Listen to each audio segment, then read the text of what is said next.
So the videos and the photos that you saw just now, they depict pretty well how I transformed from being 95 kgs to being in the 60s.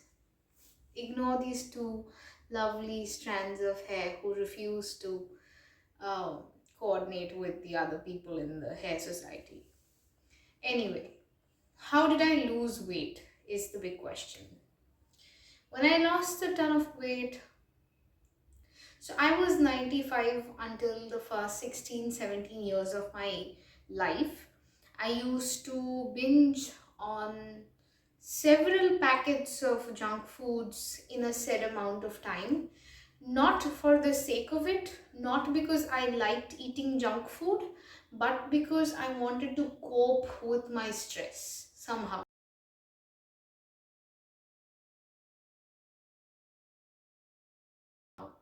And junk food provided the perfect pleasure slash comfort without giving you the pain of, um, you know, sudden side effects. The side effects, they take time to come, right? So that's why I always relied on, for a long, long time, I relied to cope my stress with junk food. And it is a very difficult habit to get rid of. I realized later on that I had an undiagnosed binge eating disorder for the longest time that I can remember. I had to heal from it. I am still healing from it because it's a process. It's not a product. Healing is never a product, it's a process. But anyway, so the question then is, what happened that caused my obesity and how did I come out of it? Let's address the first part first. How did I gain so much of weight? I was a good student from the very beginning of my educational career, so to say. I don't consider it a journey from being a learner to an expressor, but more so a journey, a product, a business where people are trying to sell you information en masse without letting creativity or curiosity grow into you. That is briefly the educational system summed up. And me being me, I had FOMO because I felt like I had to stand up in society. You need respect. And what better way to get respectability than to stand first in the class, right? So that's exactly what I did. I stood first since the time when I was in class 3 up until the time I even remember in class 1 I stood first. That's how strong my mind works when I talk about academics. Because society puts this pressure onto you no matter what. You may be a boy or a girl, it's made very clear to you at the very beginning that if you are not academically well enough, no matter your curiosity or your creativity, you are not good enough. So with that fear, I stood first since class 3 up until class 9. It was at the dawn of beginning class 9 that I realized that I needed to work on myself because this is getting out of hand. On the way, several teachers and professors and tuition teachers and my mother, several friends and relatives, they said, "Beta, thoda, आप थोड़ा अपनी health पर ध्यान रखो, pay attention to your health, एक तो ozone कमाओ." They had said for innumerable times, and I had ignored them successfully because in my head I was like, I'm doing pretty well. I'm standing first in class consistently in my midterms and in my annuals. What more can I expect from life? My very perspective of life was constrained within the limitations of my marks. I saw a reel which said, in India, Grades are called marks because they scar you for your entire life. And that hit me so hard because I took academics so seriously. I laugh at it when I think about it right now. But I used to take academics like it was life and death for me. I am currently pursuing um, bachelor's in arts, or basically what you call as honors in English literature from Bethune College, and I'm very grateful to have found a home like Bethune. There's no complaints about me pursuing literature whatsoever because it's solely based on my passion for the subject English. I didn't really like any other subjects other than maths because it was very logical, biology because it gave me a scope to unleash my creativity through drawings, and maybe a little bit of literature. Literature, I loved the whole of it. I have been loving it since my very birth, so there's no doubt about it. But this is how I gained a lot of pressure from society. My mother always set a bar for me. You cannot get below 95%.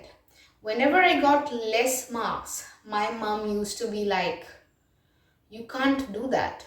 You are doing bad. You're flunking. And that got me so bad. I used to feel so pressured. I cry when I think about those times. Those are triggering things for me. Triggering things for me are marks, discussing about question paper, examinations, and talking about results. I don't want to talk about it. I don't want to know. Even if I've stood fast, I don't want to know about it. Don't talk to me about it. Even now, it takes me so much courage to talk about this, right? But I'm trying. We're doing good. Life is so huge and so phenomenal. Such a huge cosmic phenomenon. Grades don't matter, so we move on. This is how I gained 95 kgs when I was like in my 9th or 10th grade. Then I came across this one guy. His name was Timothée Chalamet. I think most of you have heard about it, must have heard about it from Dune, from Call Me By Your Name, or from some other movie that you've seen of his. So I came across this song all of a sudden on YouTube called Mystery of Love.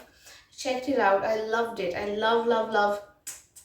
love Sufjan Stevens, and I came across the comment section where people were grieving their near ones' deaths or how they have never experienced love in their own lives, but the movie made them feel like that. So I decided things were not going so well. I'd see Call Me By Your Name for myself, right?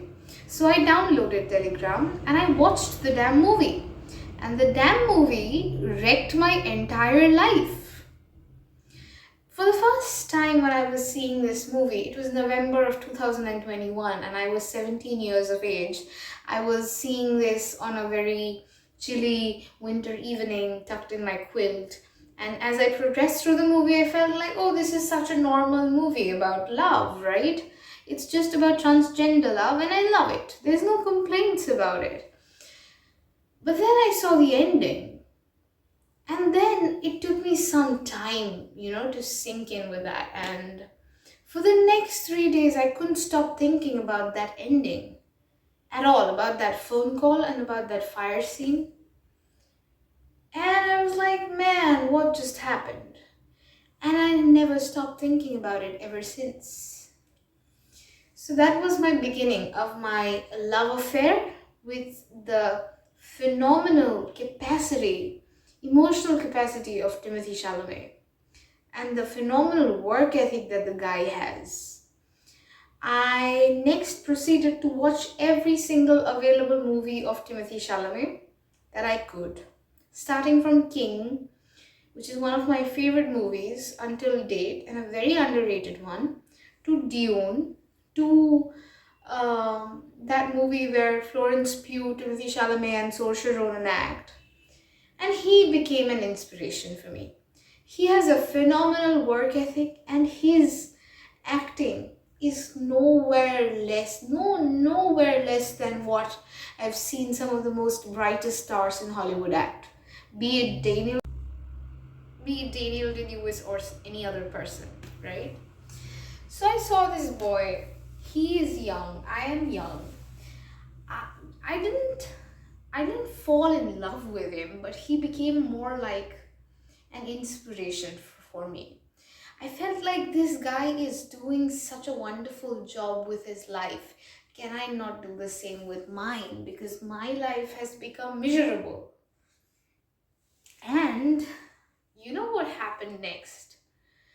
I saw every possible interview of Timothée Chalamet, and I proceeded to kind of consume every single available content upon that one person on the internet. And I saw his physique and I felt like, this guy, how is he so thin? And how am I living such a miserable life with no goals, with no passions, with no hobbies? That was my line of thinking. I'm not judging any of you who are in the same position but don't think like that. People have different lives and different ways of thinking, so it's completely acceptable. But I saw this guy and I was extremely ambitious as a person, and I still am, which is why I saw this guy. And you know I felt like, yeah, this is it, I'm going to start working out.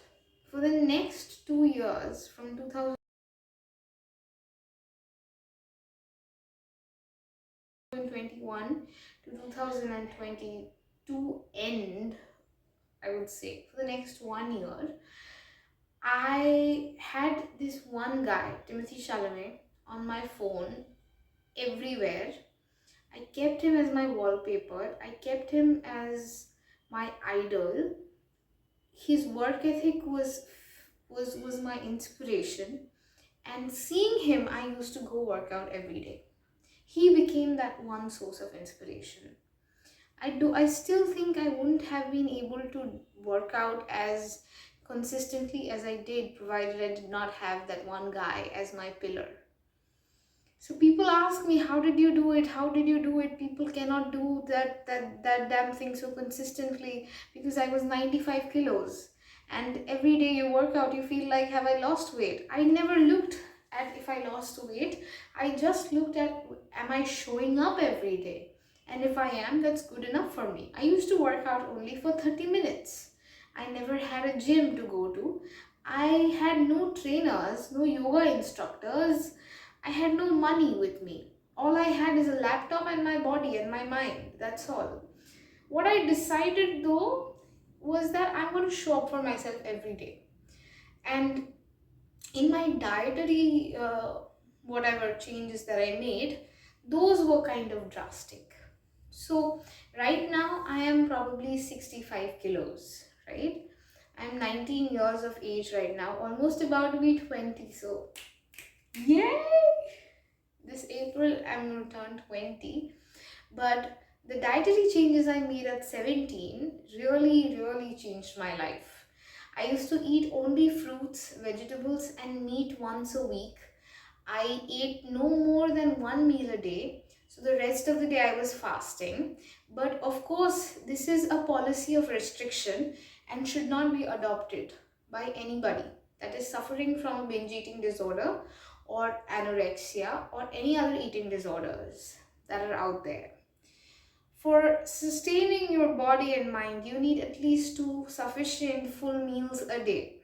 As a young adult or as a teenager or even as an adult, you need at least 2 meals a day.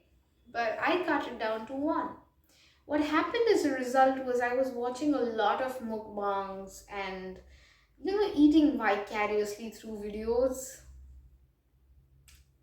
Watching mukbangs, nothing wrong with it, except just that if you really feel like eating something, you might as well just go and have that. At this point of time, I saw a phenomenal change in the way that my brain started behaving, focusing, concentrating post workout and pre workout.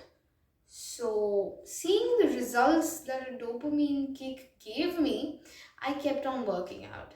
Even standing in 2024, I can say I still work out.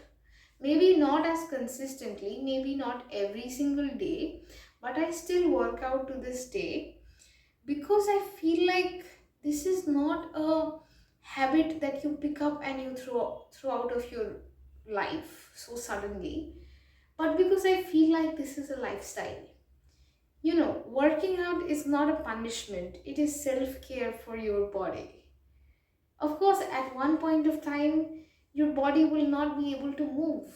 After a certain age, all of this energy will be gone. You'll be proceeding towards death.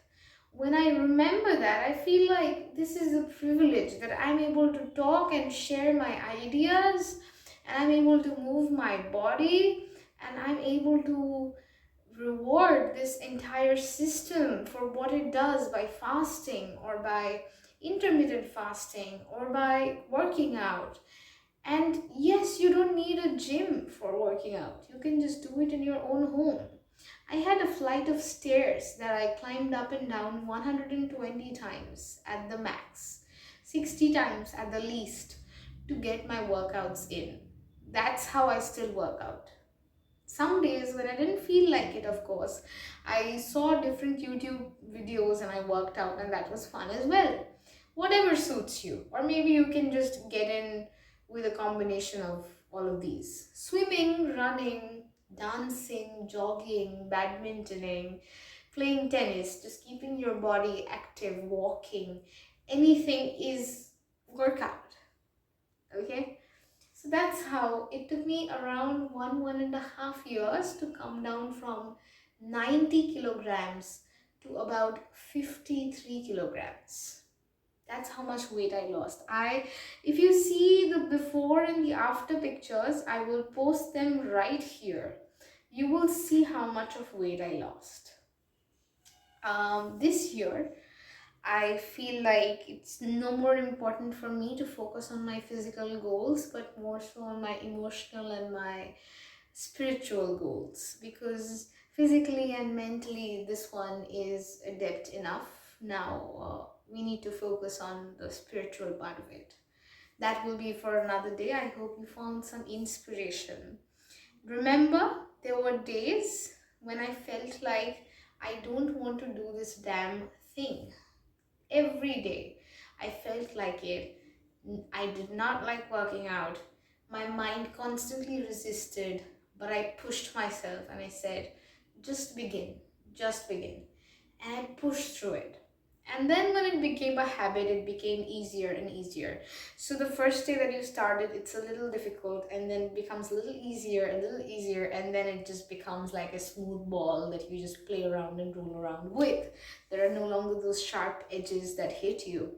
So anybody that's kind of wishing and willing to start working out, this is your sign to watch this video, close it, and go work out for 5 minutes. Start small, start strong, but stay consistent. I love you. And remember, working out is not everything. It is just a way to keep your body fit, your mind healthy, and reward your physicality for the work that it's doing. Doesn't mean that you punish yourself for the days that you don't work out. I love you. Keep yourself hydrated. Most importantly, please take care of your mind. This is where all the magic happens. Take care. Bye bye. I love you.